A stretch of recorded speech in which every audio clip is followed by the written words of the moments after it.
There is a moment that happens to almost everyone, and almost no one talks about it. It is not dramatic. There is no breakdown, no single event that triggers it. It happens quietly, usually late at night or in the middle of an ordinary day. You were doing something completely normal, and without warning, for just a second, everything feels slightly unreal. The life around you, the goals, the routine, the identity you carry, all of it feels like a structure you were inside of without ever having chosen it. And then it passes, and you go back, and you never mention it to anyone because you do not have the words for it, and because somewhere underneath the silence, you suspect that if you looked at it directly, something would come apart that you are not ready to lose. That feeling is not a malfunction. That is the closest you have ever come to seeing clearly. And this video is about what is actually on the other side of that moment. Before we go further, everything I reference in this video, the books, the texts, the philosophical sources, all of it is linked in the pinned comment and the description. If something lands for you while you are watching, those resources are there to take you deeper. Now, stay with me. Nobody announces it when the repetition begins. It does not arrive with a warning. One day you are moving through life with the feeling that everything is building towards something, that the current version of things is temporary, and the real version is still ahead. And then, slowly, without you noticing exactly when it shifted, you begin to recognize the shape of what is happening. The excitement at the start of something new, the silent promise you make to yourself that this one is different, and then, after enough time, the same hollow weight returning, same texture, different address. You change the job and the exhaustion follows you there. You end the relationship and the conflict finds a new face. You set a different goal and the restlessness underneath it remains completely untouched. And still, every single time, the mind produces the same response. This time is different. It isn't. It never was. Ambition is not new. Love is not new. The specific flavor of anxiety you carry around like it belongs only to you has already moved through thousands of other bodies across thousands of years. People who also felt the urgency of their own moment so completely they could not imagine that anyone before them had ever felt it this sharply. They felt it, all of them, and now they are gone, and the cycle did not stop. It did not even slow down. There is a text that has survived thousands of years, not because it is comforting, but because it refuses to lie. Ecclesiastes, written not by someone theorizing about the edges of existence, but by someone who lived those edges, tested them deliberately, who spent an entire life pushing at every wall that human ambition could reach, and then sat down and wrote about what he found on the other side of all of it. And what he wrote was this: there is nothing new under the sun. 5 words. Read quickly, they sound like a philosophical flourish, but sit inside them for a moment. Actually sit inside them. Because what they mean is that the particular combination of hope and fear and longing and frustration that you are calling your life right now is not original. It is a pattern. It was a pattern before you arrived, and it will continue being a pattern long after you are gone. And the part of you that insists otherwise is not evidence of your uniqueness. It is evidence of how completely the illusion has taken hold. Look at the structure of it. The sun rises and sets and returns to where it began. The wind moves south, circles north, comes back to its circuits. Rivers run into the sea, and the sea is never full, and the water returns to the rivers, and the whole thing begins again without ever arriving anywhere. Movement everywhere, progress nowhere. This is not poetic metaphor. This is description. The writer is telling you that the fundamental shape of existence is not a line moving forward towards something. It is a loop. And most human suffering comes from living inside that loop while believing you are on a straight path toward a destination that will finally make everything make sense. You are not on a path. You are in a cycle. And the sooner you stop fighting that, the sooner you can actually start seeing what is real. Now, watch how this plays out at the scale of empires. Rome. You have heard about Rome enough times that it has lost its weight, So let me give it back to you. Rome was not a small thing. It was centuries of accumulated power, military dominance, architectural ambition, legal systems, cultural reach that stretched across the known world. The people who built it were not stupid. They were brilliant, ruthless, organized in ways that most modern institutions still cannot match. And they believed, the way people always believe about the thing they are building, that what they had constructed was different, that the patterns which had destroyed every empire before them would not apply here because what they had built was simply too well made to fall apart. It fell apart, not suddenly, slowly, in the way that all collapses actually happen, through the accumulation of the exact patterns that had always destroyed everything before it. Excess, internal corruption, a confidence in its own permanence so complete that it stopped questioning whether permanence was even possible. Now, reduce the scale. Take that exact structure and compress it into the size of a single human life. You build something, you believe it is solid. You invest in it the kind of faith that requires you not to look too closely at the cracks. And the cracks widen. And what you built becomes a version of what everything before it became, not because you failed, because that is what built things do. They reach their limit every single time. The pattern does not care how intelligent you are. It does not pause for people who deserve an exception. And here's where it gets harder to stay with. Because the failure of empires is easy to observe from a distance, it is much harder to see the same structure operating inside your own day. Wake up, navigate, solve, want, avoid, sleep, repeat. You call this living. And in the moments when the repetition becomes visible, when you look up from the motion and feel the sameness of it press against you, the mind moves fast to fill the gap. It produces a plan, a new goal, a justification for why the next version will be different from the last. And you follow it, because the alternative, sitting still inside the repetition without flinching, is something very few people can actually do. The machine does not need to force you to keep moving. It just needs you to believe that moving is the same thing as going somewhere. And almost everyone believes that. Almost everyone will believe it until the day they stop. Now go deeper, because the most uncomfortable place this leads is not a critique of ambition in the abstract. It is a question about your own life specifically. How much of what you call your choices are actually choices? Think about the last major decision you made, the reasoning you built around it, the sense that you were exercising genuine agency, that you were the author of that moment. Now ask how much of that reasoning was constructed from patterns already running in you before you ever started thinking, from conditioning received before you were old enough to evaluate it, from social architectures so large and so old that you absorbed them as reality before you ever thought to call them stories. The decision felt like yours, but the parameters inside which you made it, the values you used to weigh the options, the fears that certain paths triggered, and the desires that others activated, none of that was authored by you. It was inherited. And the question that follows, if you are honest enough to follow it all the way, is this: if the parameters were not yours, in what sense was the decision yours? And if the decisions are not fully yours, what exactly is the self that is supposedly living this life? That is not a question designed to paralyze you.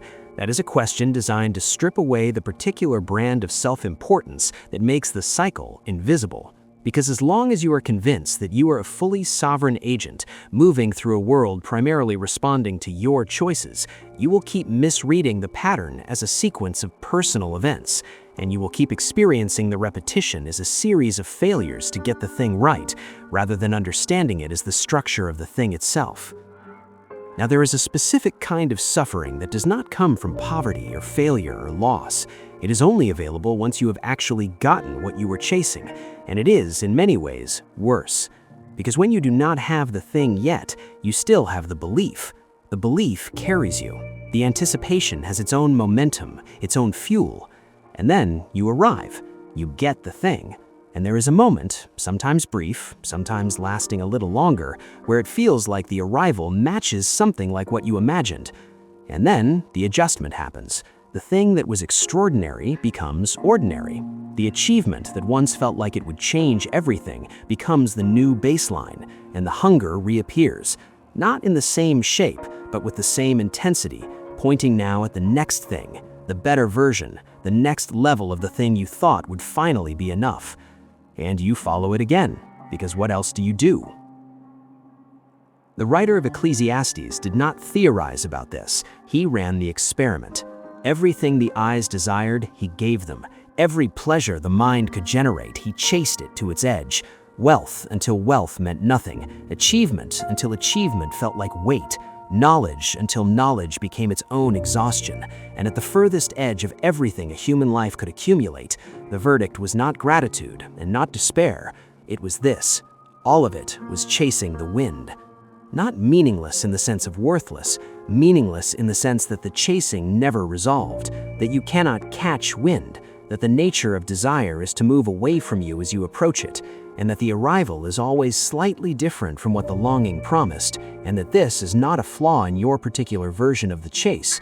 This is the structure of the chase itself. The psychological mechanism behind this has a name now: hedonic adaptation. The brain normalizes. Whatever becomes familiar loses intensity. The vacation you spent years saving for becomes mundane by day 4. The promotion that felt like relief becomes just the new position within weeks. The relationship that seemed to solve a fundamental ache settles into routine, and the ache finds new language. This is not weakness. This is how the nervous system is designed to function. It is constantly recalibrating its baseline. And the consequence is that the destination you are working toward right now will not feel like you imagine it will feel once you are standing in it. It will feel like the new normal, and the hunger will still be there, slightly repositioned, still pointing forward, still insisting that the next thing is the one that will finally hold. What makes this particularly difficult is what you find when you look honestly at the people who have already reached the levels you are aiming for. Not through the narrative you have built about what having what they have must feel like, but honestly. You do not find a uniform picture of satisfaction. You find people who have traded one set of problems for a larger, more expensive set of problems. People who are working harder than anyone you know and sleeping less than anyone you know, surrounded by more options and more demand than you could currently imagine, and who are, underneath all of that, experiencing the same basic texture of life you are experiencing right now. The anxiety is bigger, the scale is bigger, the complexity is bigger, but the fundamental feeling is not categorically different from yours. They still wake up at 3 in the morning carrying things they cannot put down. They still find themselves in exactly the situation the writer described, loving abundance without ever reaching the point where the abundance is enough. That is not a failure of those people, that is what the experience is. And recognizing it means confronting the possibility that the version of the future you are working toward, the one where you will finally feel like you have arrived, is not a place that exists the way you have imagined it. Now, watch what the modern world has done with all of this. We have accelerated it. We have built an entire civilization around the production and delivery of new stimuli. More access, more speed, more options, more channels through which desire can be activated and chased and temporarily satisfied and reactivated. And we have called this progress. And in certain measurable ways, it is progress. Disease reduced, lifespans extended, physical suffering alleviated in ways that previous centuries could not have conceived. That is real and it matters. But the internal experience of being a human being, whether people are actually less anxious, less hollow, less haunted by the gap between what they have and what they believe they need, that question does not have a clean answer in the direction of improvement. Rates of depression did not decline as access increased. Rates of anxiety did not drop as convenience improved. The feeling of loneliness became more documented, not less, as connection became more available. We solved the external problems with extraordinary precision. We did not touch the internal ones, because the internal ones were never technical. No amount of technological progress changes the fundamental architecture of the human nervous system. It is still running hardware shaped by environments that no longer exist, still producing responses calibrated for threats the modern world has mostly eliminated, still generating the same hunger and fear and need for belonging that it generated 10,000 years ago, now just pointed at different objects in a much louder and faster environment. The writer saw this without any of our data. He watched human beings accumulate, achieve, build, lose, and repeat across the full range of what his world made available, and he wrote with the exhaustion of someone who had watched the same play performed enough times to see through the staging. What has been is what will be. What has been done is what will be done. He was not making a prophecy, he was making an observation, and the observation has not been contradicted by anything that has happened since. The costumes are different. The set design is more impressive. The technology backstage is extraordinary, but the play is the same play, and the audience keeps filing in, generation after generation, convinced they have arrived to see something new. There is a specific weight that comes from seeing this clearly, not the soft academic kind of clarity that lets you discuss these ideas at a comfortable distance, the kind that settles into you and changes the texture of ordinary days. Because once you see the pattern, certain things stop working. The enthusiasm that used to come automatically at the start of something new becomes harder to generate, because some part of you already knows how this chapter ends. The motivational architecture that most people use to move through life, the promise of arrival, the belief in the transformative power of the next achievement, loses its structural integrity. And the question that comes up in the gap it leaves is one that is genuinely difficult to answer. If not that, then what? If the goal does not deliver what the goal promised, if the accumulation does not resolve into wholeness, if seeing more clearly only adds weight rather than removing it, then what is the actual basis on which a life should be built? That question does not have a clean answer. Anyone who tells you it does is selling something. But Ecclesiastes does not leave you suspended in pure negation. It does not offer a replacement myth. What it says is smaller, more uncomfortable in its smallness. There is nothing better for a person than that he should eat and drink and find enjoyment in his toil. Not transcendence, not some elevated state beyond the cycle. Enjoyment in the toil, presence inside the ordinary. The meal eaten without turning it into a symbol of something larger. The work done without requiring it to mean everything. The moment inhabited without the compulsive demand that it justify the entirety of your existence. This is not an inspiring conclusion. It is not the kind of ending that makes you want to clap. And the reason it lands wrong for most people is that we have been so thoroughly trained to want the grand version, the meaningful arc, the life that adds up to something magnificent when viewed from a sufficient distance, that the suggestion of something quiet and immediate reads as defeat. But that reading is itself part of the conditioning. The insistence that your life must be extraordinary is not yours. It was given to you by a culture that needs you to believe that, so you keep striving in ways that serve the machine. The smallness of the actual answer is not a consolation prize. It is the only thing that has ever actually worked for anyone who managed to live with some degree of peace. Not because it resolves the questions, but because it stops requiring the questions to be resolved before life is allowed to be lived. There is no switch that gets flipped. There is no moment where you simply decide to stop needing the life to be more than it is, and then it is done. The conditioning runs deep. The hunger is structural. What shifts, when anything shifts at all, is not the absence of the hunger. It is the relationship to it. The difference between a person being driven by the hunger without seeing it and a person who sees the hunger and chooses how to respond to it is not a difference in what they feel. It is a difference in what they do with what they feel. And that difference, as small as it sounds, is the only real freedom available inside the cycle. Not freedom from the cycle, nobody gets that, but freedom within it. You are not going to break the pattern. Nobody does. The people who lived before you did not break it. The people who come after you will not break it. The question was never whether you would escape the loop. The question was always how you were going to inhabit it, with your eyes open or closed, with your full weight or with one foot always lifted, ready to run toward the next thing that promises to finally be the thing that makes it worth it. Ecclesiastes ends not with despair and not with cheap comfort. It ends with stripped clarity. The structure is what it is. It was here before you, it will continue after you. Nothing you do will fundamentally alter it. But how you move inside it, that is still yours. That is the one variable you actually influence. Not the shape of the cycle, not the nature of desire, not the gap between what life promises and what life delivers, but your posture inside all of that. Your willingness to be here, in this, as it actually is, rather than spending the entirety of your existence in the lobby of the life you imagined you were about to start living. That is not a small thing. In a world that runs on the fuel of infinite dissatisfaction, choosing presence over pursuit is not passive. It is one of the hardest things a person can actually do. Most people never do it.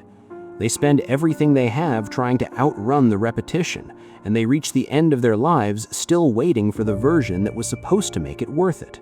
The version that was always just ahead of wherever they were. You do not have to do that. Not because you have found a secret they missed, but because you are willing to look at what they refuse to look at. The cycle is real, the pattern holds, and inside that pattern, the only actual life available to you is the one that is happening right now, not the one you were building toward, not the one that will begin once things are finally in order.